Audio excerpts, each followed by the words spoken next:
Hello friends, welcome back to my channel. இன்றைக்கி நம்ம சேனலில் என்ன பார்க்க போகிறோம்னா, டல்லாக இருக்க ஃபேஸை எப்படி க்ளோவாகவும் அண்ட் பிரைட்டாகவும் மாற்றுறது தான் நம்ம இப்போ பார்க்க போகிறோம். அது 3 ஸ்டெப்பில் எப்படி நம்ம பண்ணுறதுன்னு பார்ப்போம். வாங்க, ரொம்ப சிம்பிளான வீட்டில் இருக்க திங்ஸை வச்சு நம்ம எப்படி பண்ணுறதுன்னு பார்ப்போம். வாங்க பார்க்கலாம். அதுக்கு முன்னாடி நம்ம சேனலை சப்ஸ்கிரைப் பண்ணலைன்னா மறக்காமல் சப்ஸ்கிரைப் பண்ணிக்கோங்க. பக்கத்தில் இருக்க ஆல் பட்டனை ப்ரெஸ் பண்ணிக்கோங்க. அப்போ தான் நம்ம டெய்லி போடுற வீடியோஸ் நம்ம நோட்டிஃபிகேஷனாக வரும். அண்ட் இப்போ இன்றைக்கி நான் கிளென்சிங்க்கு நான் தயிர் எடுத்துக்கிறேன். ஸோ தயிர், பால் எதுனாலும் நீங்கள் எடுத்துக்கலாம். நான் தயிர் எடுத்துக்கிறேன். ஸோ தயிர் லைட்டாக ஃபேஸில் அப்ளை பண்ணிவிட்டு ஜென்டிலாக ஒரு மசாஜ் கொடுத்துக்கோங்க. நல்லா மசாஜ் கொடுத்திங்கன்னா உங்களுக்கு அந்த ஃபேஸில் இருக்க டெட்ஸ் எல்லாமே உங்களுக்கு வெளில வந்துடும். இது நீங்கள் நேச்சுரலாகவே பண்ணிக்கலாம். நீங்கள் பார்லர் போகணுன்னு அவசியம் இல்லை. ஸோ பார்லருக்கு போக பிடிக்காதவங்க, நேச்சுரலாக பண்ணணும்னு நினைக்கிறவங்க இந்த மாதிரி நீங்கள் பண்ணிக்கலாம். அண்டு இதில் என்னென்னா, நம்மளுக்கு டர்த் ரிமூவ் பண்ணும். அண்ட் ஸ்கின்னை க்ளோ கொடுக்கும். ஸ்கின் ரொம்பவே சாஃப்டாக வச்சுக்கும்.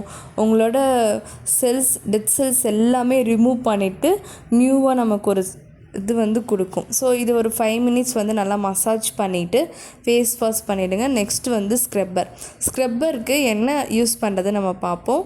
1 டீஸ்பூன் நான் காஃபி தூள் எடுத்துக்கிறேன். ஸ்க்ரப்பருக்கு லைட்டாக நெரு இருக்கிறதுக்காண்டி 1 ஸ்பூன் ஜீனி ஜீனி இது ரெண்டையும் கொஞ்சம் நல்லா மிக்ஸ் பண்ணிவிட்டு இதோடு நான் கொஞ்சோண்டு தயிர் ஊற்றிக்கணும்.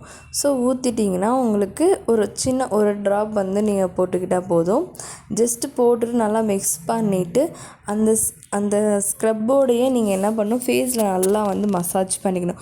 உங்களுக்கு எங்கெங்கெல்லாம் டார்க்காக இருக்கும், ஸோ அங்கங்கெல்லாம் டெட் செல்ஸ் நிறையா இருக்கும். அந்த இடத்துல நல்லா ரொம்ப ப்ரெஸ் பண்ணி மசாஜ் கொடுக்கக்கூடாது. ஸோ சாஃப்டாக ஜென்டிலாக உங்களுக்கு எந்த அளவுக்கு மசாஜ் கொடுக்கணுமோ அந்த அளவுக்கு நீங்கள் மசாஜ் கொடுத்துக்கோங்க. காஃபி பவுடர் நல்லாவே உங்களுக்கு ப்ளீச் பண்ணி கொடுக்கும். அண்ட் தயிருமே உங்களுக்கு நல்லா ப்ளீச் பண்ணும். இதில் உங்களுக்கு ஜீனி உங்களுக்கு ஸ்கின்னு பிரைட்டன் பண்ணி டெட் செல்ஸ் எல்லாமே ரிமூவ் பண்ணிடும். நல்லாவே உங்களுக்கு பிரைட்டன் அண்ட் சாஃப்ட்னஸ் கொடுக்கும். ஸோ இதை நீங்கள் வீக்லி 2 டைம்ஸ் ட்ரை பண்ணி பார்க்கலாம். இந்த ஃபேஷியலை 2 டைம்ஸ் ட்ரை பண்ணி பாருங்கள். நல்லாவே ரிசல்ட் இருக்கும். இது ஒரு 5 மினிட்ஸ் மசாஜ் பண்ணிட்டு நான் கழுவிட்டு வந்திருக்கேன் பாருங்கள். ஸ்கின் எனக்கு ரொம்பவே சாஃப்டாக இருக்குது. ஸோ தொடும்போதே நம்ம எப்பயுமே ஸ்க்ரப் பண்ணால் ரொம்பவே சாஃப்டாகிடும். அண்ட் பிரைட்டாகவும் இருக்குது பாருங்கள். என்னோடய ஃபேஸ் முதல்றதுக்கும் இப்போ இருக்கிறதுக்கும் நிறைய டிஃப்ரென்ஸ். இப்போ 3ஆவது ஸ்டெப் நம்ம பார்ப்போம். இதில் காஃபி பவுடர் நான் கொஞ்சம் போட்டுக்கிறேன். 1 டீஸ்பூன் தேன் சேர்த்துக்கிறோம். தேனுக்கு அப்புறம் ஒரு 2 டீஸ்பூன் கோதுமை மாவுன்னு நான் சேர்த்துக்கிறேன். ஸோ கோதுமை மாவு நல்லாவே உங்களுக்கு ஸ்கின் பிரைட்டன் கொடுக்கும். கோதுமை மாவு அண்ட் ஆஃப் லெமன் ஜூஸ், அதுக்கப்புறம் 1 டீஸ்பூன் தயிர். இது 3மே உங்களுக்கு நல்லா ப்ளீச் பண்ணி உங்கள் ஃபேஸை நல்லா பிரைட் ஆக்கும். அண்ட் நான் ஃபேஸ் ஃபுல்லாக நான் உங்களுக்கு அப்ளை பண்ணி காட்டுறேன் பாருங்கள்.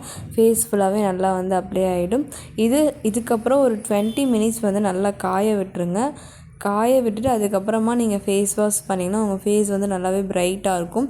இப்போ எனக்கு நல்லா நல்லாவே காஞ்சிடுச்சு ஒரு 20 மினிட்ஸில். இதுக்கப்புறம் ஃபேஸ் வாஷ் பண்ண பிறகு என் ஃபேஸை பாருங்கள் எப்படி பிரைட்டாக இருக்குன்னு. ஸோ பிரைட்டாக க்ளோவாக இருக்கும். பாய்.